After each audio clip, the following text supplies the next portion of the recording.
Muy buenas tardes para ustedes. Em, pues ya somos cuatro, falta uno. Pues vamos a retomar el tópico de las propiedades de los materiales cerámicos. Y pues un primer asunto muy importante es la distribución de Weibull. Déjenme compartirles un segundito.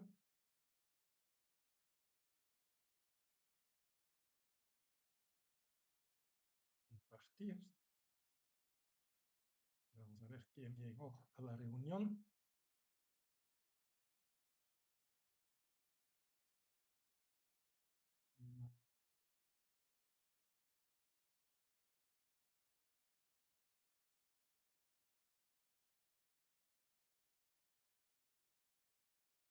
Muy bien, pues un primer concepto era la distribución de Weibull,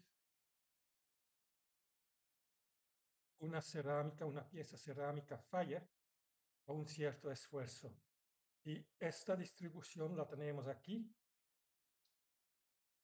Depende de dos cosas, evidentemente del esfuerzo dividido entre un esfuerzo de referencia y un volumen dividido entre el volumen de referencia, es decir, el volumen para el que este sigma cero es válido.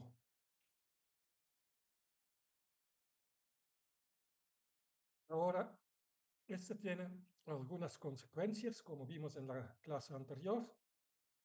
Existe siempre el riesgo de una falla y este riesgo incrementa conforme el exponente m sea menor. Y con m muy bajos, por un material que tiene el mismo esfuerzo de fractura promedio, el riesgo de que una pieza falle a bajos esfuerzos incrementa. Y esto es un problema fundamental en el uso de los cerámicos. Teóricamente son muy fuertes, pero por la presencia de imperfecciones pequeñas en su estructura, pueden sufrir falla catastrófica, cosa que no va a ocurrir en materiales dúctiles. Vemos también que conforme incrementa el volumen, vamos a obtener un esfuerzo de ruptura promedio menor. Recuérdense que esfuerzo de ruptura no es una propiedad del material, es una propiedad de una probeta. Y una probeta, pues, no nos va a contar nada. Hay que pensar en distribuciones, no en valores exactos. Ahora, para evitar la fractura frágil hay tres reglas bases, ¿sí? Y se las tienen que conocer así tal cual de memoria y poder explicarle bonito en una extensión de una cuartilla y no menos de 3/4 de cuartilla.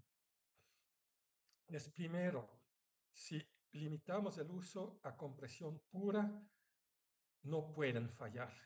Y esto es el caso del arco en cañón. Si utilizamos volúmenes muy pequeños, sí pueden fallar, pero van a fallar a muy elevados niveles de esfuerzos. Y esto lo vemos en fibra de vidrio, fibra de carbono, pero también lo vamos a ver en recubrimientos muy delgadas, pues el diamante es frágil, pero un recubrimiento de diamante de 200 nanómetros sobre una superficie tenaz, pues le otorga la dureza a la superficie y la base le va a otorgar la tenacidad al diamante. Y hay un tercer punto, porque todo esto es cuestión de diseño, pero cuando queremos hacer nuevos materiales, por donde tenemos que caminar es buscar cómo modificar K1C a través de la modificación de la composición. Tenemos que modificar el proceso para eliminar defectos internos y superficiales y, lo más eficiente, encontrar maneras con que las grietas no pueden crecer a través de todo el material de una sola vez.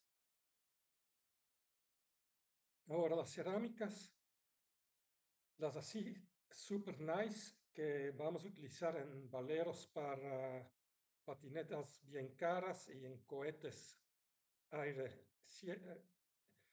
tierra-aire para los motores de cohetes, es una cosa, pero para nada son las cerámicas más importantes para la ingeniería, pues las cerámicas clásicas se producen de arcillas, hemos hablado de la estructura de las arcillas y hemos llegado finalmente a lo que es el diagrama de fases de óxido de aluminio, aquí 100%, silicio aquí 100%. Y vimos un ejemplo de cómo aplicar la regla de la palanca, pues siempre en una zona aquí arriba tenemos líquido, aquí tenemos molita y tenemos cristobalita, cuarzo, esto tiene que ser cuarzo más líquido, no está apuntado aquí. Y para saber cuánto hay de cada material, de cada fase, utilizamos la regla de la palanca. Si tenemos una composición, 62%, y una temperatura, 1650 grados, esto define un punto en el diagrama de fases. Y si vemos la zona donde estamos en mulita más líquido. Pues es un estado semisólido que, como hemos visto anteriormente, puede ser muy interesante para un sinterizado avanzado. Pero si a esta temperatura hay demasiado líquido, la forma verde puede colapsar y no obtenemos la pieza deseada, pues la cantidad de fases se calcula con la regla de la palanca. Por un lado tenemos la diferencia entre la composición de la mulita y la composición del líquido, aquí en este punto, y la cantidad de líquido se va a dar por la composición de la mulita menos la composición original, estos 62%, y vamos a encontrar que, no sé si lo tengo aquí guardado, per la cantidad de mulita, más fácil, porque el otro no se guardó, la cantidad de mulita aquí es la longitud de la línea amarilla. Sí, pues si yo pongo aquí M, todos mis alumnos se van a ir para aquí. ¿Sí? Decir que aquí hay M y van a tomar la longitud roja. Apúntenle en letras rojas y grandotas y gordotas que es del lado opuesto. ¿Sí? Para conocer la cantidad de M, necesito utilizar la cantidad C0 menos CL. ¿Cómo sabemos el signo? Aquí el menos, pues queremos números positivos, tan sencillo. Podríamos tomar también dos números negativos si quieren hacerse bolas adelante. Pero pues encontramos, después de hacer el cálculo, que 5/6 partes del material que tenemos en el horno desinterizado a esta temperatura y esta composición es sólido, mulita, y 10/60, una sexta parte, es líquida. Y esto es efectivamente una muy buena composición para sinterizar. Bueno, la verdad es que la metacaolinita con la que se hace, la caolinita está más para la izquierda, y si repetimos el cálculo vamos a tener que dividir ahora la longitud de aquí hasta aquí entre la longitud total para conocer la cantidad de mulita, y vamos a ver que es mucho menor. El proceso de sinterizado de la caolinita se lleva a cabo en el estado sólido. Pero lo que vemos en este diagrama de fases es que vamos a obtener una mezcla de mulita con cristobalita. Y la mulita, a temperatura suficientemente alta, genera pequeñas agujas. Y lo que se produce en realidad es un material compuesto donde una fase son nanocristales en forma de fibra, la mulita, y la otra fase, la cristobalita, es una cerámica normal. Pero las fibritas son las que desvían las grietas, que complican su propagación, y es lo que le da una cierta tenacidad a la fractura a la caolinita, permitiendo su uso en ciertas aplicaciones como morteros para laboratorios químicos, como balas de molienda, igual para la industria farmacéutica, y como aislantes para aplicaciones de alta tensión. Además de dar tazas para el café que no se rompen con el primer golpecito. Ahora, para todo lo que son porcelanatas, tazas, cerámicas domésticas, hay que recordar que se le agrega al material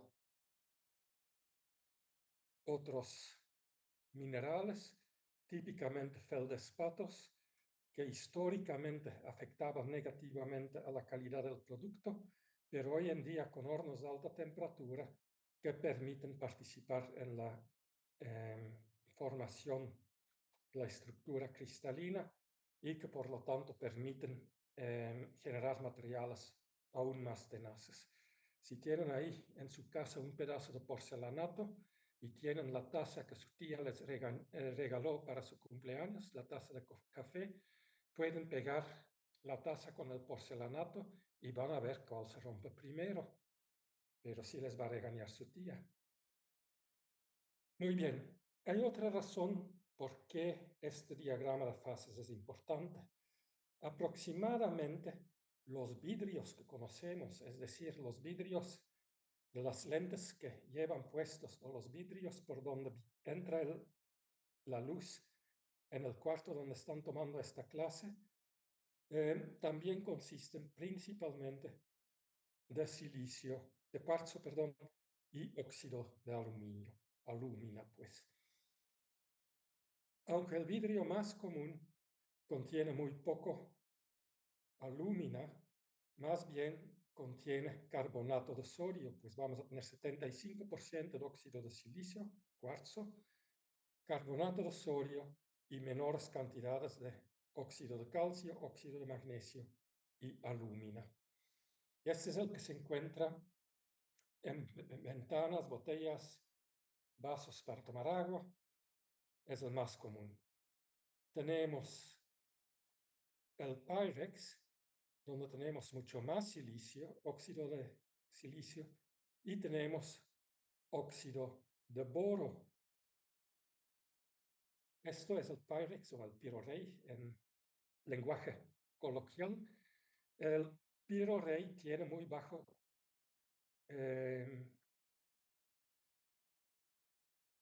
coeficiente de expansión térmica y como tal el riesgo de que el Pyrorey se rompa por choque térmico es mucho menor.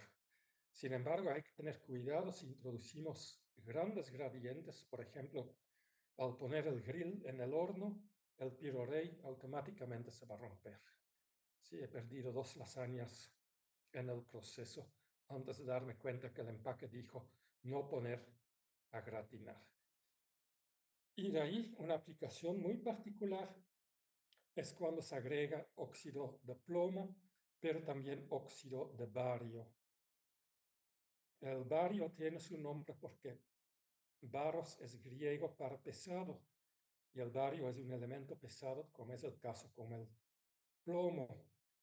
En este caso vamos a encontrar un vidrio muy transparente con alto índice de refracción, pues brilla bonito, y el sonido del material cuando le pegas con una cucharita o algo es muy claro, suena muy bonita.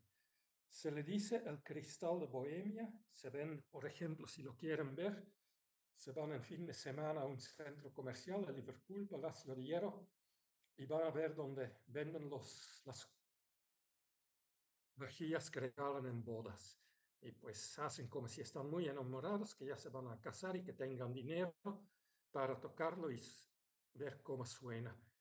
Pues es elegante, solía ser una artesanía de la zona de Chequia, Praga, la capital de Bohemia, pero es muy importante aquí cuidar el lenguaje coloquial.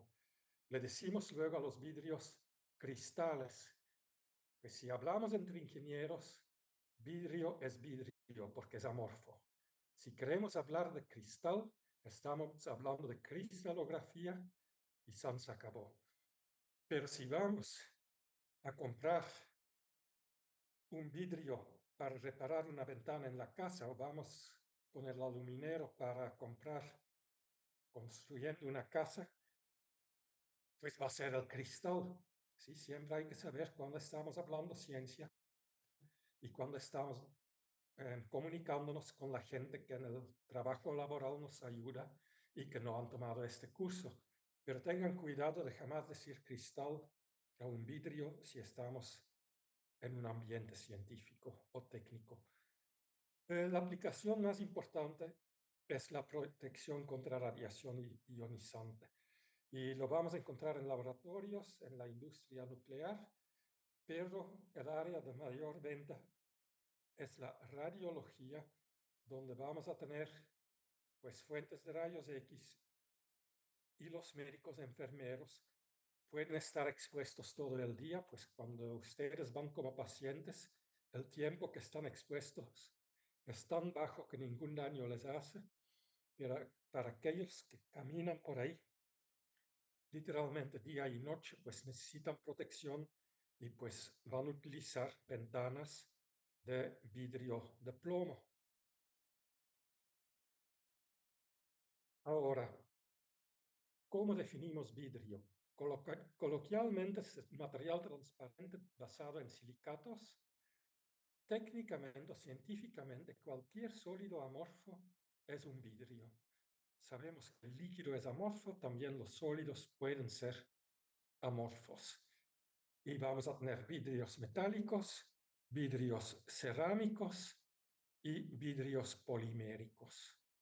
Y pues la mayoría de los polímeros son amorfos, pues la mayoría de polímeros van a ser vidrios, aun si no son translúcidos.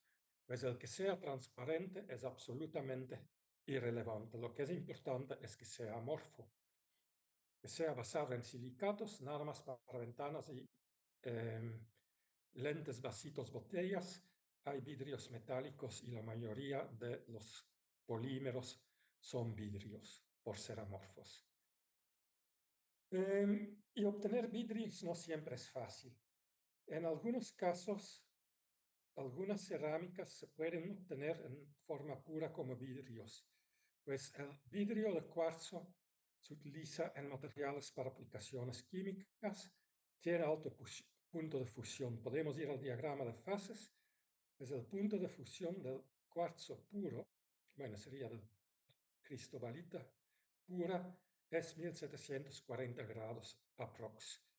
Para el alúmina pura es 2020 grados, pues mucho mayor aún. Y es posible fundir estos materiales, solidificarlos rápidos para obtener vidrios de sílica, llamado sílica amorfa o alúmina amorfa. Los tubitos de sílica amorfa los utilizan en el Instituto de Materiales para poder hacer recocidos sin que el material esté expuesto a la atmósfera para que no se oxide. Pero las cositas son, pero bien cariñosas. Tengo ahora un postdoc que está trabajando con esto y pues nos va a costar un buen dinerito. El alúmina amorfa con su mayor punto de fusión es difícil de procesar y es mucho más caro todavía y no cumpliría con las condiciones para los tratamientos térmicos, pero en aplicaciones donde necesitamos hornos de muy elevada temperatura o, por ejemplo, focos que generan muy elevadas temperaturas, sí se puede utilizar esto, se puede conseguir a nivel industrial.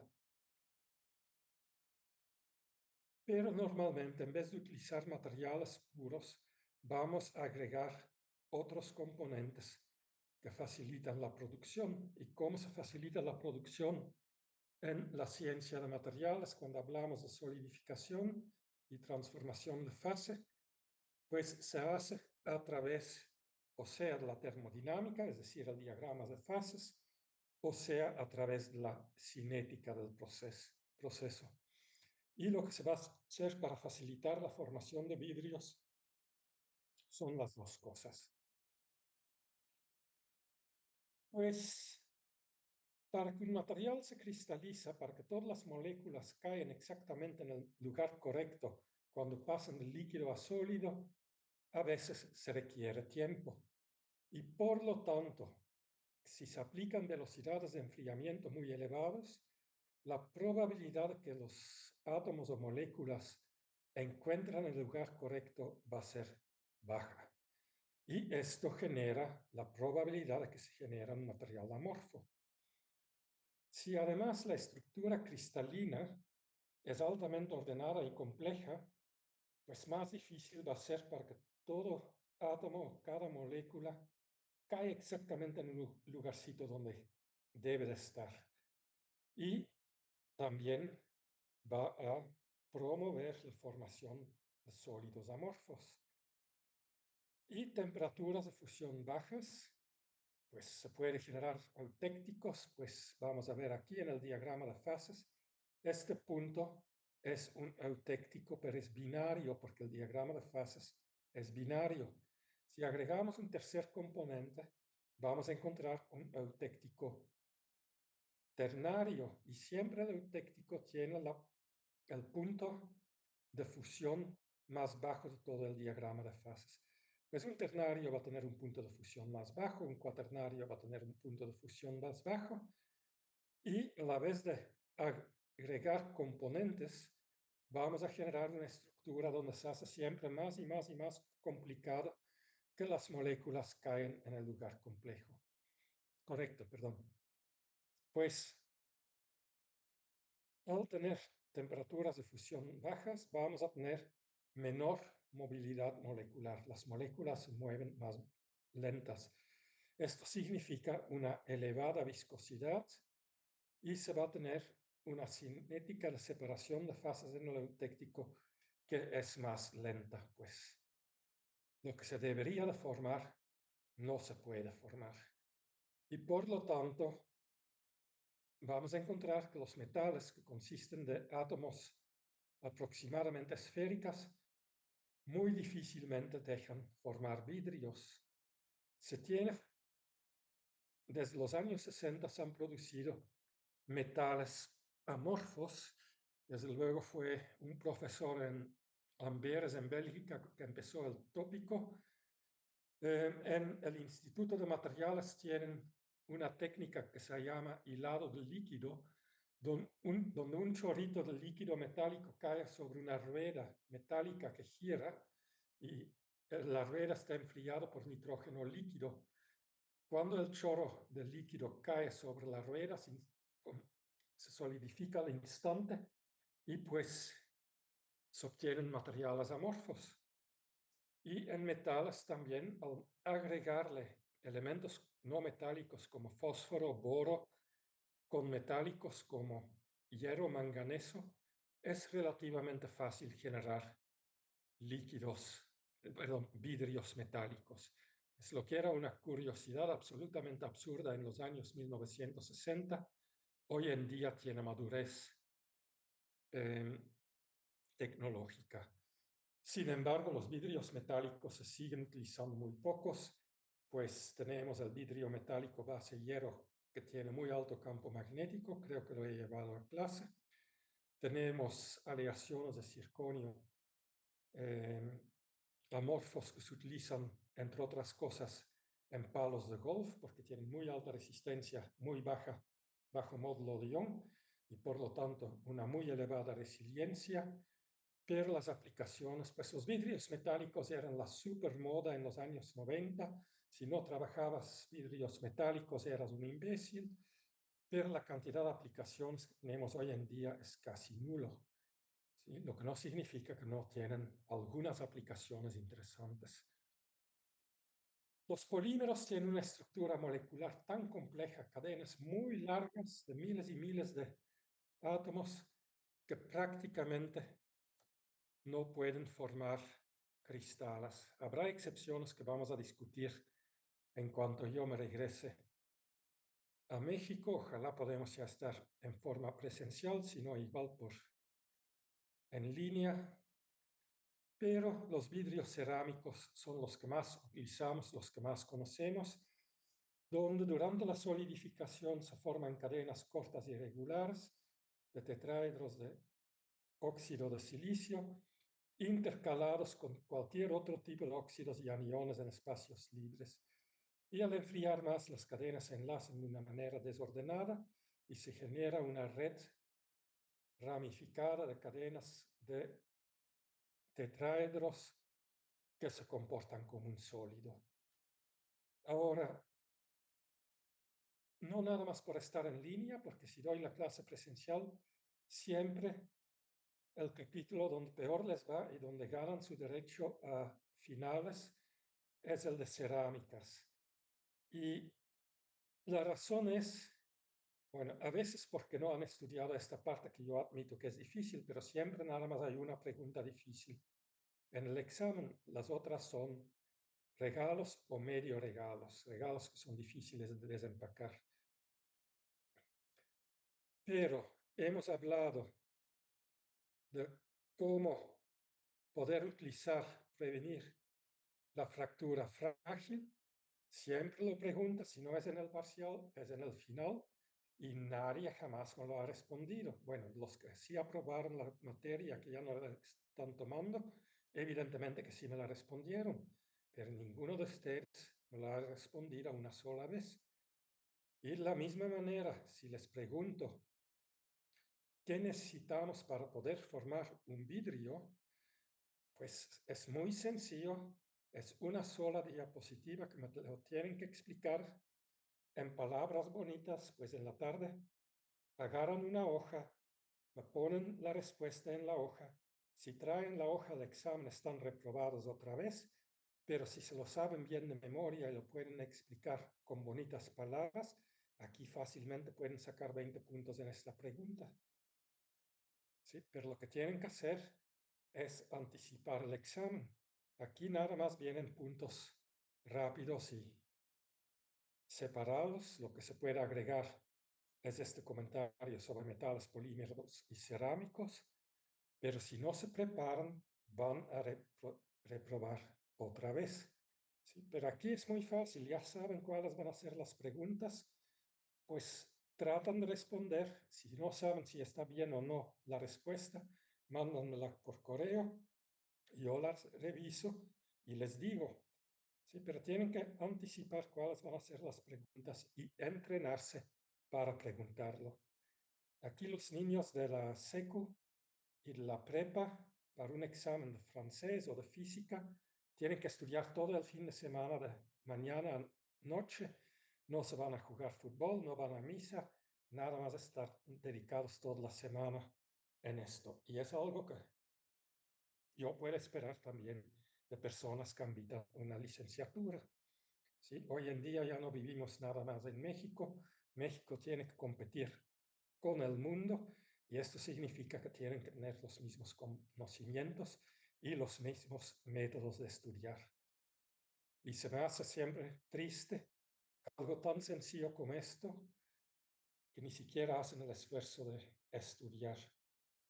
Pues les voy a seguir dando pistas para estudiar, porque siempre en este examen es donde los resultados son más bajos.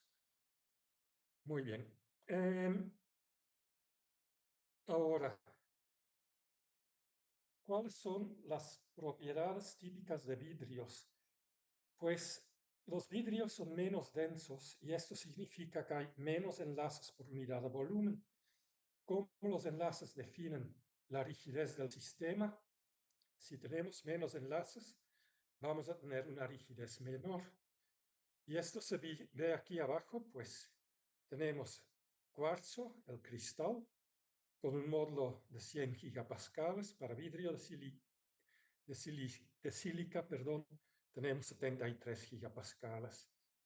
Alúmina tiene elevado módulo de Young, mulita tiene elevado módulo de Young, vidrio común 100 gigapascales y vidrio electrónico, el e-glass, que también se utiliza para fibra óptica y para compuestos de fibra reforzados con fibra de vidrio, tenemos módulos de 70 gigapascales. Ahora, un punto importante en vidrio, y tal vez esto lo han visto en mercados de artesanía, donde hay personas que venden artesanía de vidrio. Pueden ver que lo calientan en un horno y que después de calentarlo, lo moldean soplando por una pipa y girando el volumen de vidrio que lentamente como un globito se empieza a inflar. No sé quién lo ha visto ya en el mercado de Coyoacán, en el mercado de artesanía, a veces lo pueden ver, pero ¿han visto el proceso? Levantan la mano quienes sí. Nadie, pues vamos a verlo.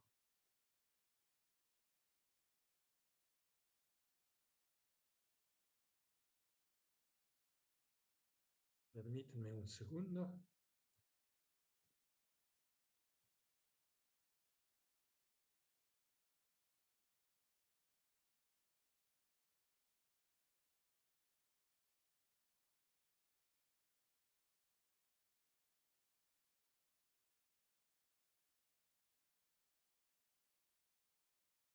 Este puede ser bonito.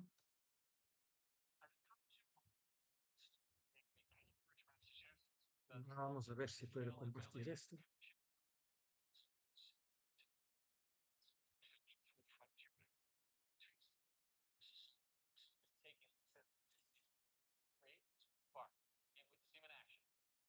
Pues vamos a ver cuánto es este video.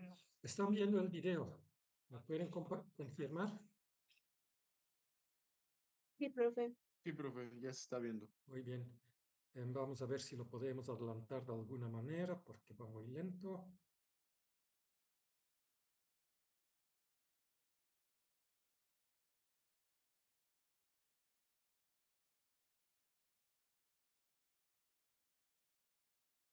No lo voy a adelantar un poquito. Se bloquea.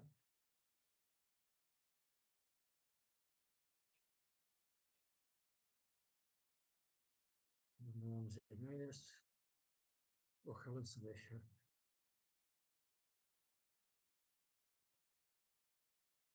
Bueno, ahora creo que lo están viendo, pues acabo de sacar vidrio caliente del horno, pues ahí lo está recalentando. Y el tubo que tienes ahí es hueco. Pues lo da una forma, lo está moviendo sobre esta superficie metálica para generar una preforma y ahí va a empezar, pues es todavía líquido, se puede moldear fácilmente.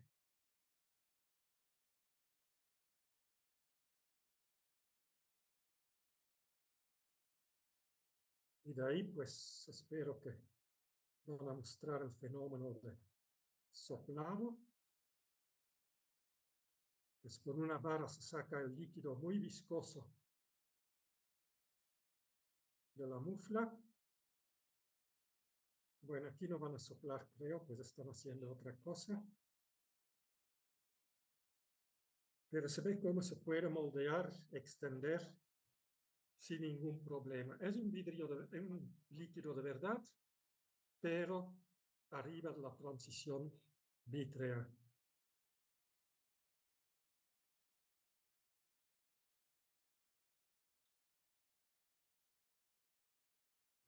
Se escuchó es que pues el artesano simplemente puede conocer la temperatura por el color del producto. Ya cuando está negro, deja de, ahora ya es vidrio, ya es frágil, pues pasó por su transición vítrea.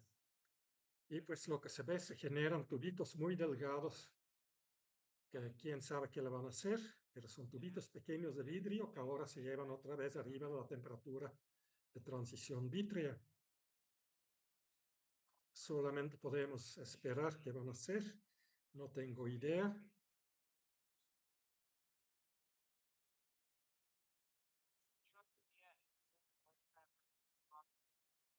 Bueno, pues ahí ya viene el...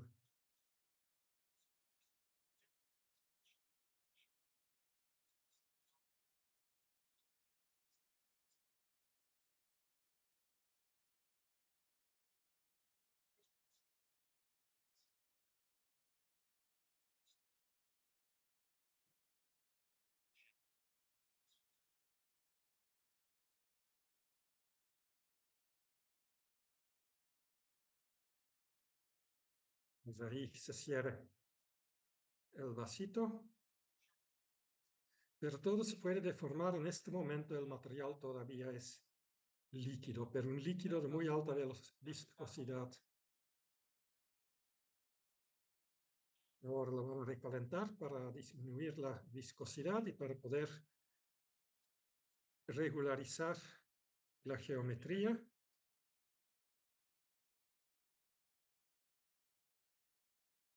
Y aquí empieza lo que es el soplado de vidrio.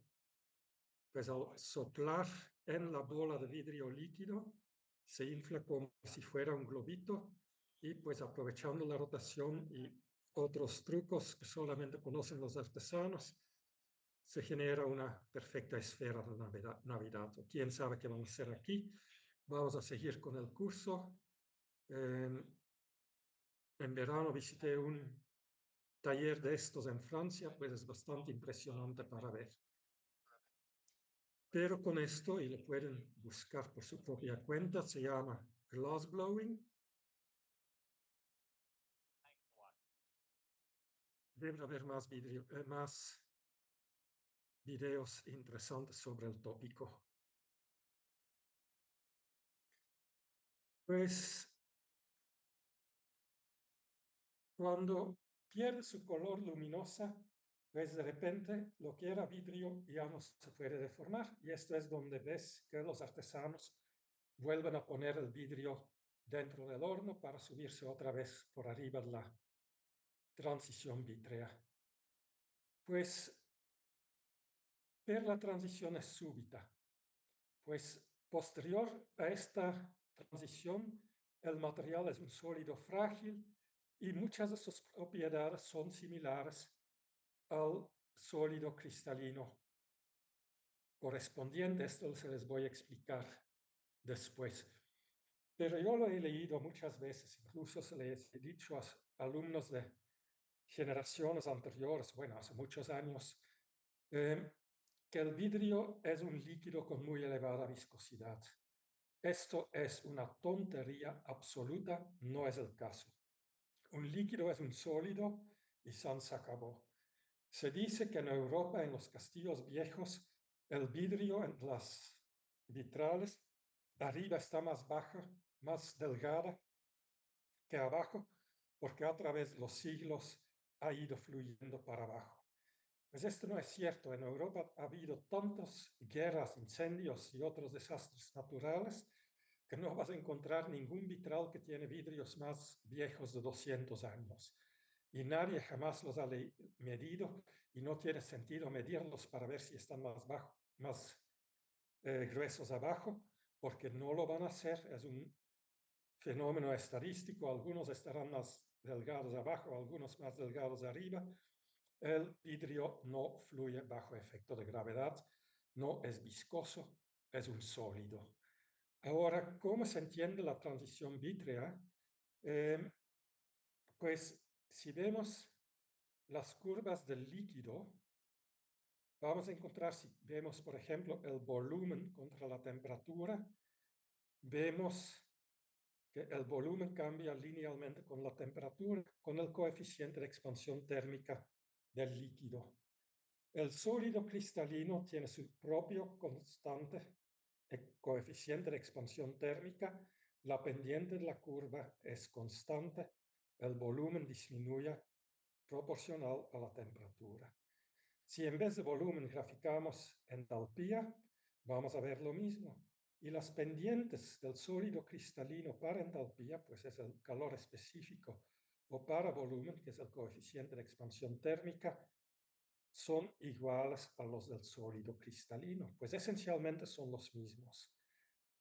Pero en sólido cristalino, el líquido es sólido, no hay intervalo de solidificación, simplemente se tiene un subenfriamiento y luego empieza la solidificación.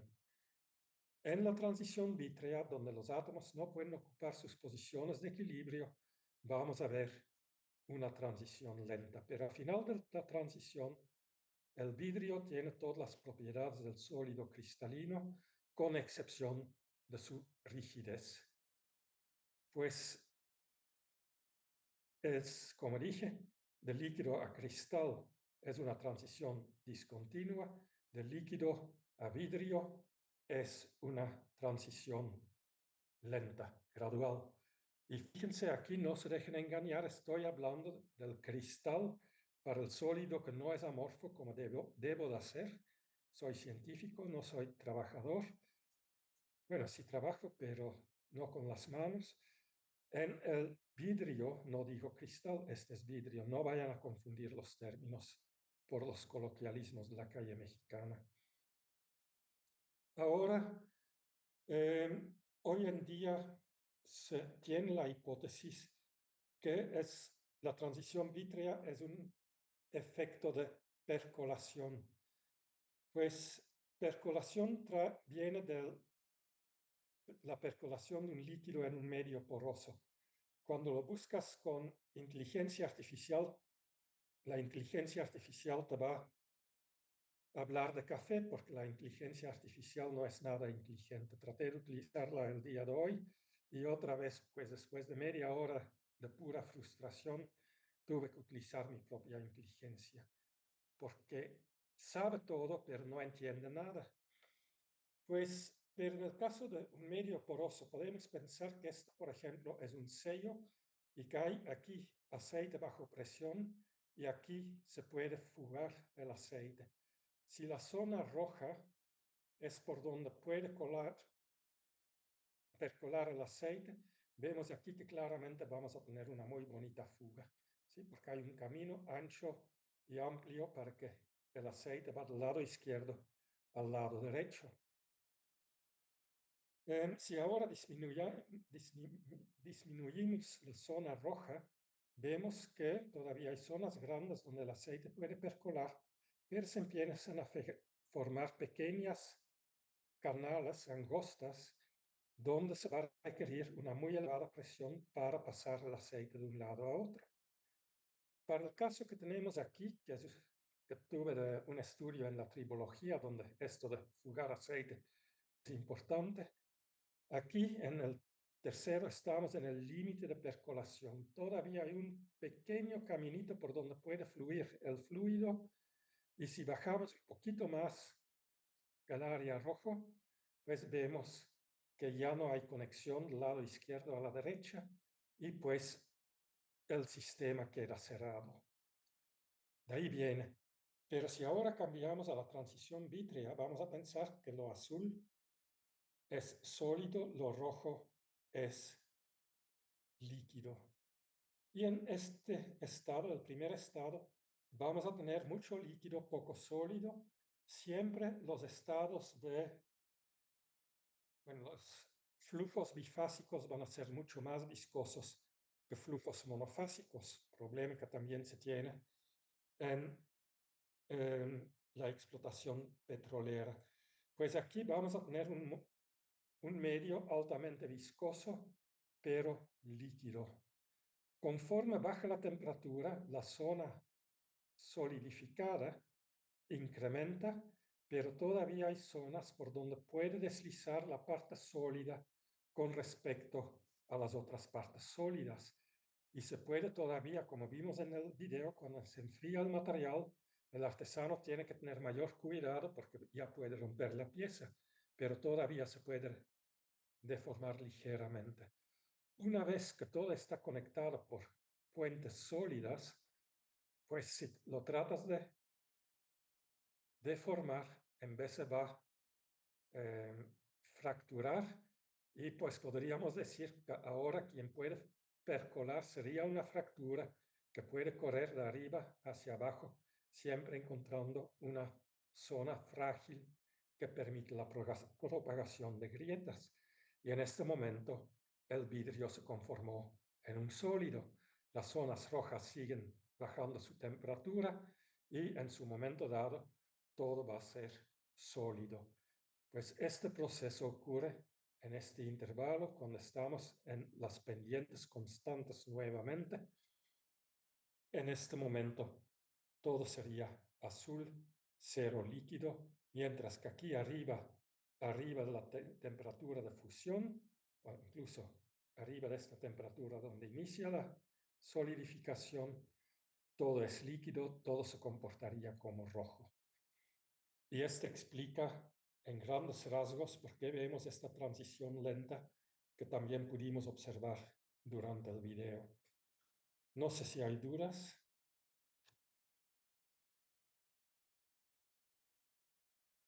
Pues sigamos.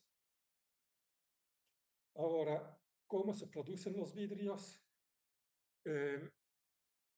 Para productos planos y en el vidrio de carbonato de sodio se utiliza un baño gigantesco de metal líquido y como no puede ser plomo como es tóxico, se utiliza estaño.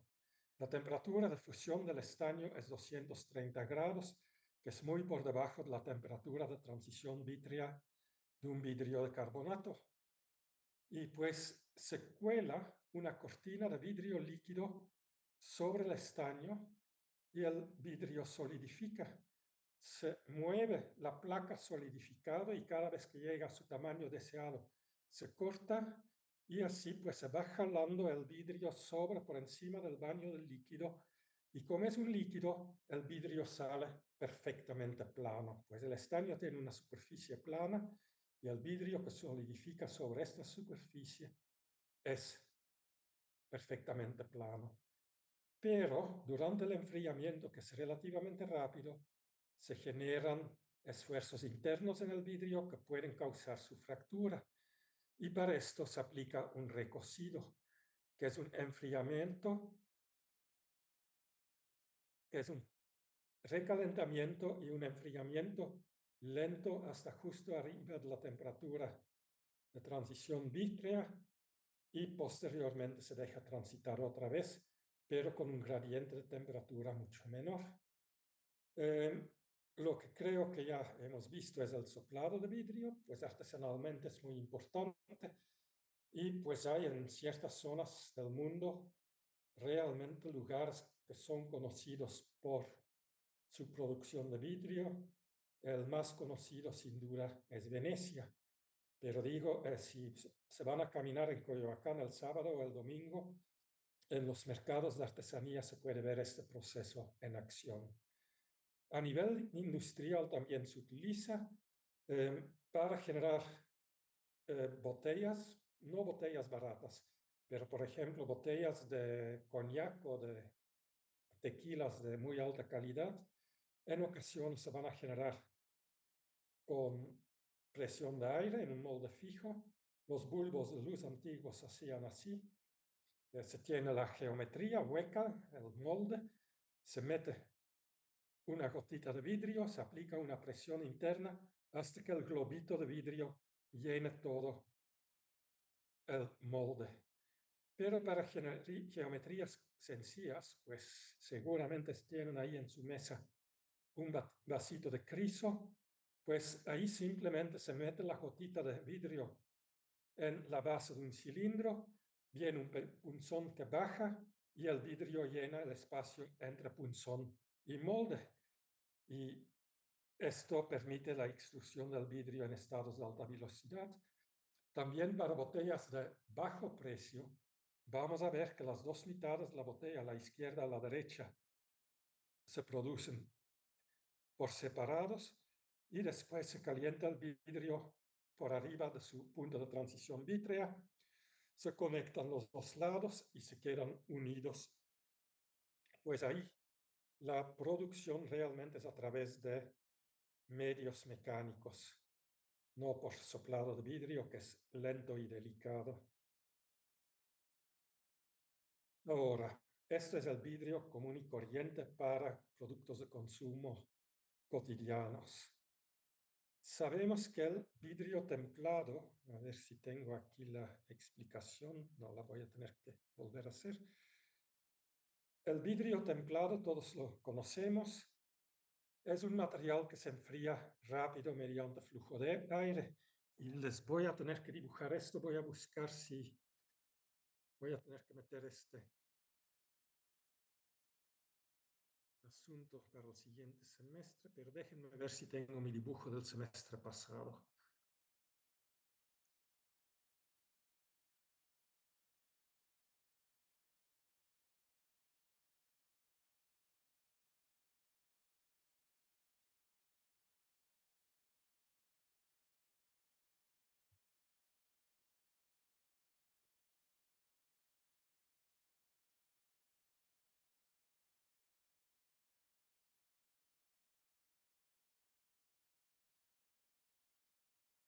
Permítanme un minutito.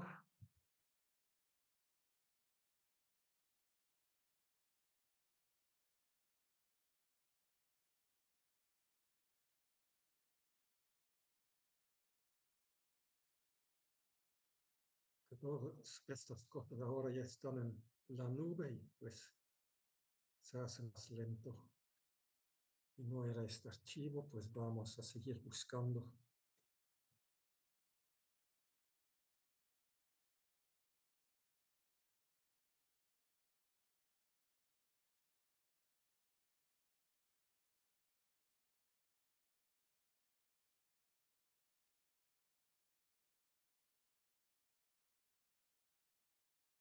Pues vamos a hacer el dibujo nuevamente. Déjenme compartir.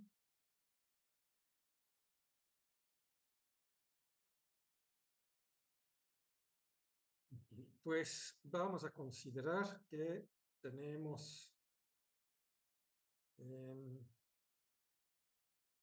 si están viendo el Corel Draw, Profe, sí se ve. ok, pues vamos a dibujar un pedazo de vidrio y vamos a indicar que está muy caliente, tiene color rojo. Ahora se va a enfriar rápidamente mediante un chorro de agua y pues esto significa que la parte exterior ahora va a ser frío y como es el código de las llaves del agua del baño en su casa, Control C, Control V, vamos a tener azul para frío, rojo para caliente. Pues voy a ajustar este dibujo. Tenemos la capa caliente, la capa fría. Pero como la capa fría se va a contraer por solidificación, va a ser esto.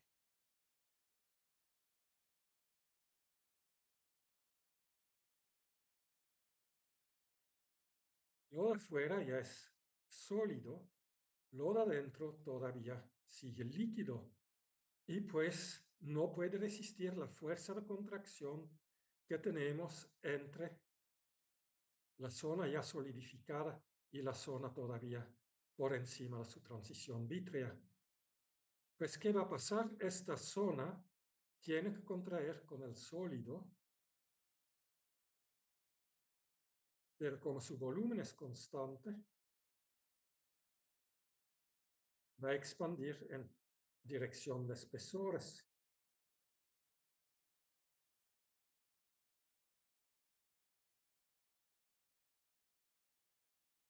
Ahora, la solidificación va a seguir y la parte interior quiere contraerse, pero no se puede porque tiene estas capas sólidas que ya no pueden contraer, no pueden incrementar su espesor. Pues lo que pasa es que todo el material se va a convertir en sólido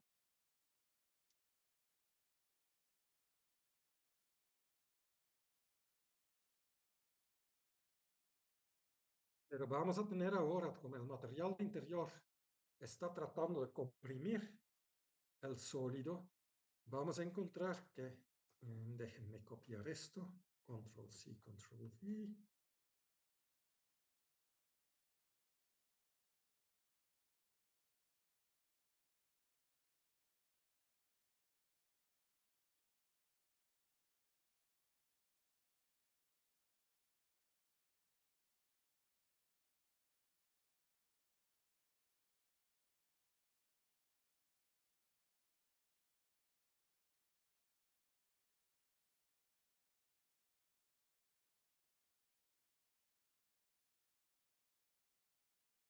Pues si graficamos los esfuerzos en el material después de este proceso, les defino un eje X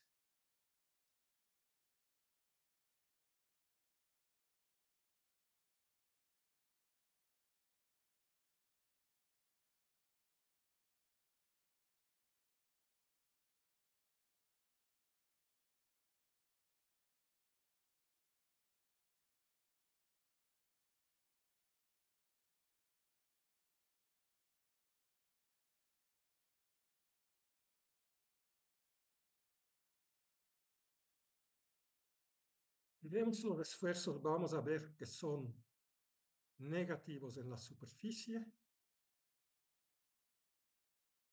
y positivos, es decir, fracción en el centro. Sí, y todavía es muy primitivo mi dibujo. pero vamos a ver.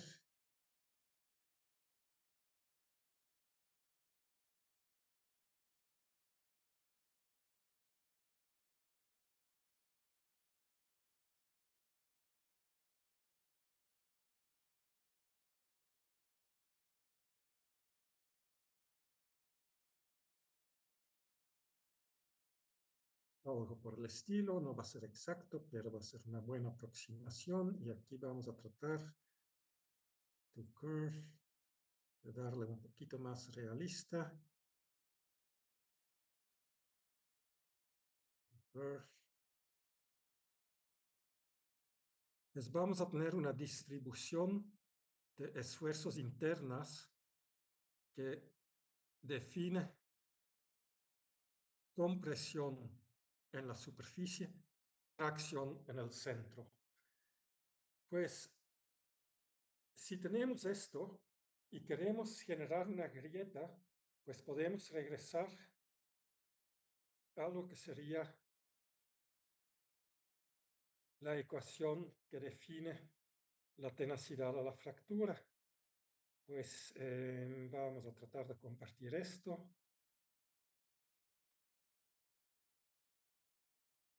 Vemos aquí que vamos a tener esfuerzos que pueden ser de 80 a 100 megapascales. Y cuando tenemos el esfuerzo para calcular la tenacidad o la fractura, el esfuerzo que tenemos aquí, sigma, es el esfuerzo aplicado más el esfuerzo interno. Pues los materiales frágiles no fracturan bajo esfuerzos comprimidos y aquí de regalito ya tenemos 80 megapascales de compresión en un inicio.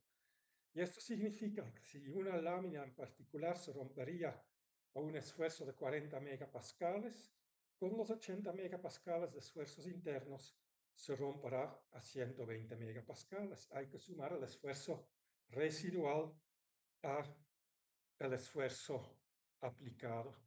Y esto causa que estos materiales resisten mucho mayores esfuerzos que los vidrios comunes y corrientes. Pero, y esto a veces es la mayor importancia de utilizar vidrio templado, cuando llegamos, déjenme cambiar de compartir. Cuando llegamos a estos 140 megapascales, pues estos 80 más estos 40, vemos que una grieta se puede propagar, pero de repente va a venir en una zona donde hay más esfuerzos positivos. Pues en vez de estar aquí en 40, sumando el esfuerzo interno, incrementa el, la grieta, el esfuerzo. Y esto causa que súbitamente el vidrio se estalla por completo. Y esto es muy importante desde el punto de vista de seguridad, porque el vidrio es filoso, las astillas son filosas y pueden matar a una persona. Pues ahí, por ejemplo, en las ventanas automotrices, la idea es que cuando uno se avienta, bueno, se lanza por el vidrio, el parabrisas, es que no se muera desangrado. Al romperse el vidrio en miles de pequeños pedacitos que no son filosos, esto se alcanza. Históricamente, pues los parabrisas automotrices simplemente estallaban. Hoy en día contienen una pequeña capa de policarbonato que previene el estallado, que permite que el impacto se amortigua de manera gradual para aumentar la probabilidad de sobrevivir. Pero también, por ejemplo, lo pueden ver en los vidrios de seguridad de sucursales bancarios.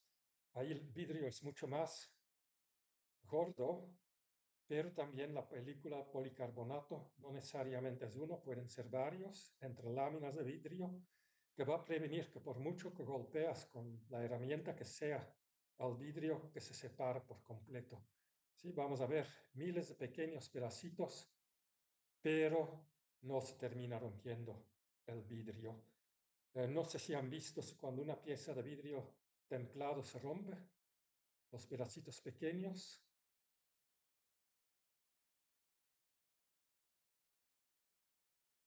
Hay algunos tazoncitos de cocina que hacen esto, no sé si algún día han tirado una cosa de estos.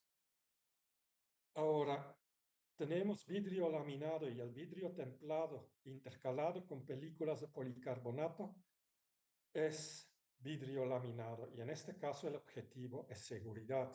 Puede ser vidrio antibala, puede ser vidrio antirrobo, pues para que no puedes romper la fachada del establecimiento con un mazo, pero no siempre el vidrio laminado va a ser templado, pues se tienen láminas poliméricos que reflejan la luz infrarroja y esto significa en invierno, donde estamos calentando el interior del edificio y donde hace frío afuera, pues el polímero previene la conducción de luz infrarroja, o es decir, calor de adentro para afuera.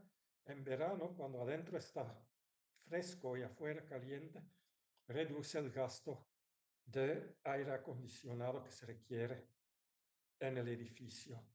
Y hoy en día también, bueno, se tienen composiciones de vidrio que también tienen menor coeficiente de transferencia de calor, pero ya hoy en día se venden películas que contienen óxido de tungsteno y que con una corriente que pasas a través de la película puedes cambiar de perfectamente translúcido, transparente a opaco.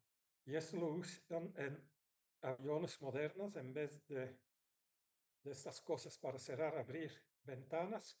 Simplemente prendes el botoncito y la capa cambia de transparente a semitransparente hasta completamente opaca para dormir en la noche.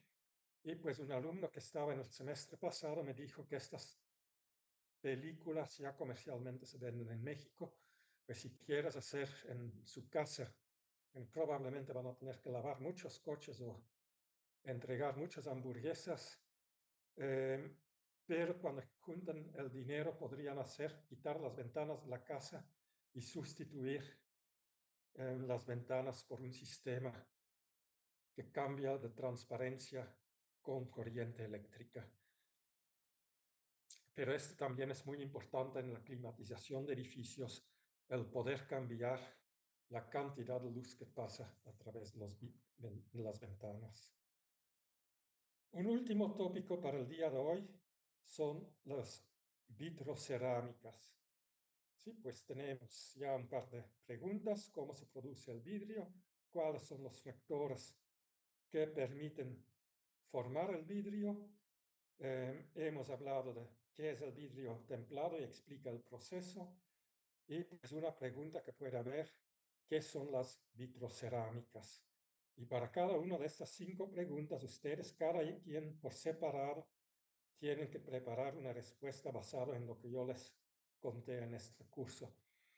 No vayan a utilizar demasiado inteligencia artificial porque no les va a dar la información correcta. Pues lo he estado explorando en estos días y no alcanza el nivel de inteligencia que se espera de un alumno de ingeniería egresado de la UNAM.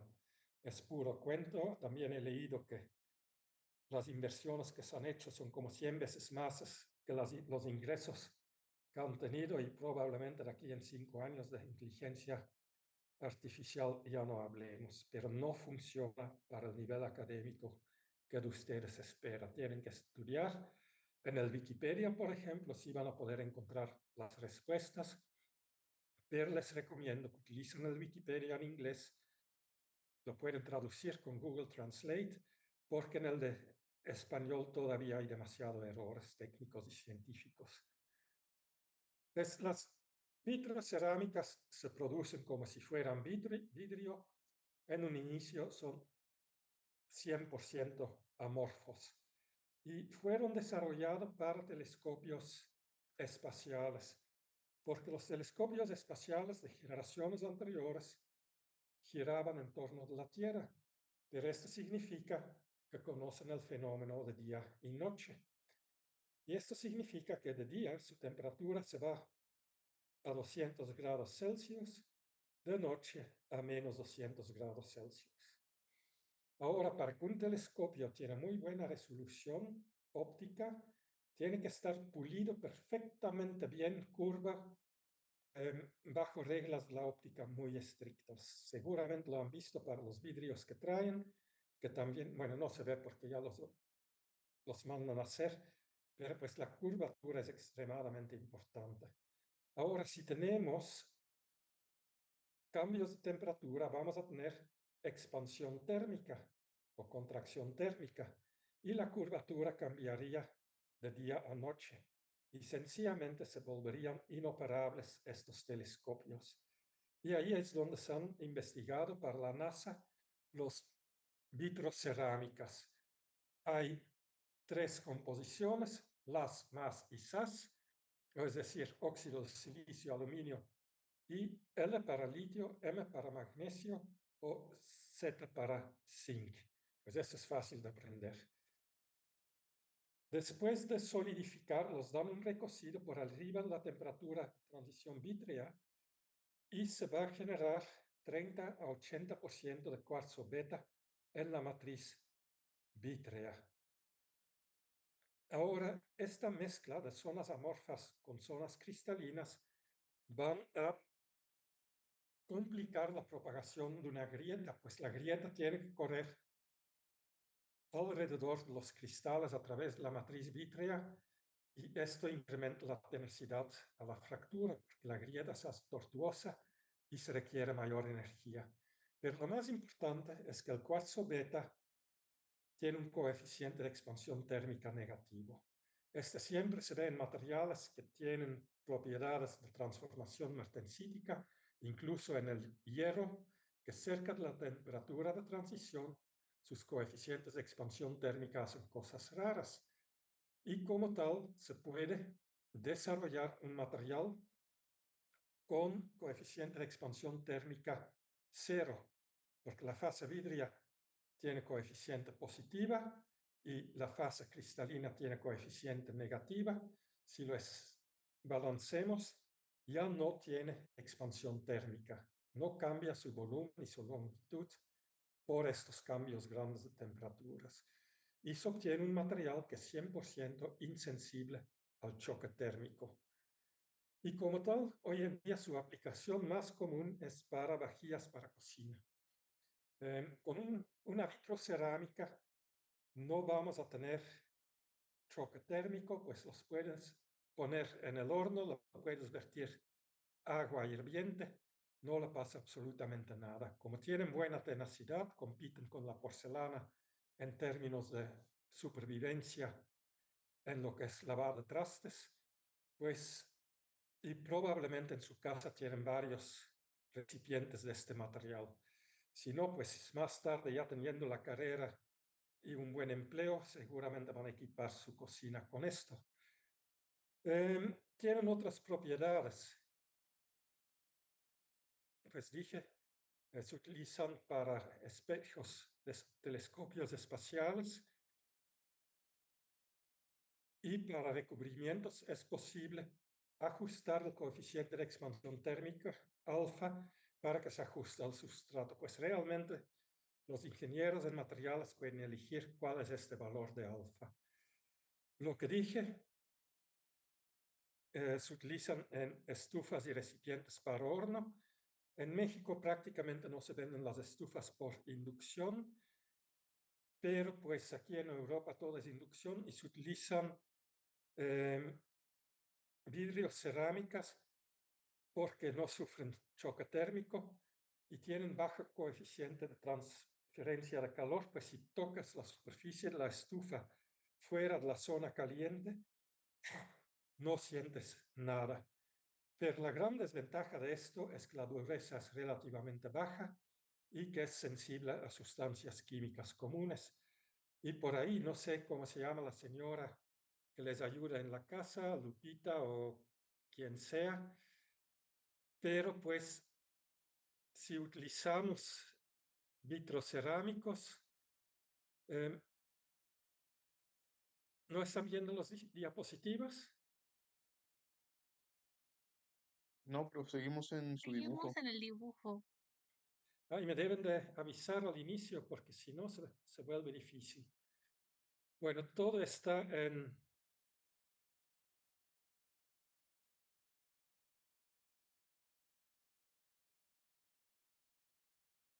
Pues vamos a ver.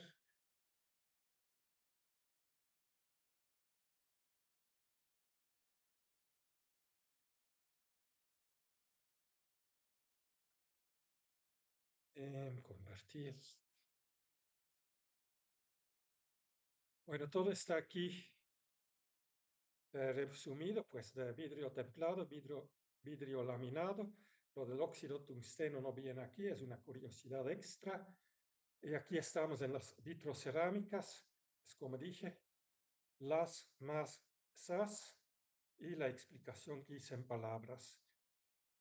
Pues, y lo que iba a concluir aquí es como son sensibles a sustancias químicas comunes y tienen dureza relativamente baja, si tenemos un ayudante en la casa que limpia con jabón Roma, pues olvídense de su estufa, porque los vitros cerámicas no resisten el abrasivo dentro del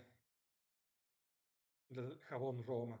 De la misma manera, si empiezan a utilizar ácidos o ácido muriático o cosas como amoníaco o cloro, pues probablemente quien limpia estas estufas, pues se los va a echar. Yo a doña Tere le tuve que decir que si viera otra vez jabón Roma en mi cocina, que ahí se terminaba la colaboración, porque realmente fue desastroso. Y esto que ni siquiera teníamos una estufa tan bonita. Pero pues esto es una desventaja de estos materiales que no están para uso rudo. Vamos a ver. Muy bien, aquí termina un tópico. Falta todavía cerámicas de alta resistencia. Y pues esto se me hace que con las dos clases que nos quedan antes del parcial, lo vamos a terminar a la perfección. Pues lo voy a cortar aquí para el día de hoy. Solo quiero saber si hay preguntas en este momento. Pues parece que todo bien, profe. Perdón, Muy voy bien, a subir un poquito mi volumen.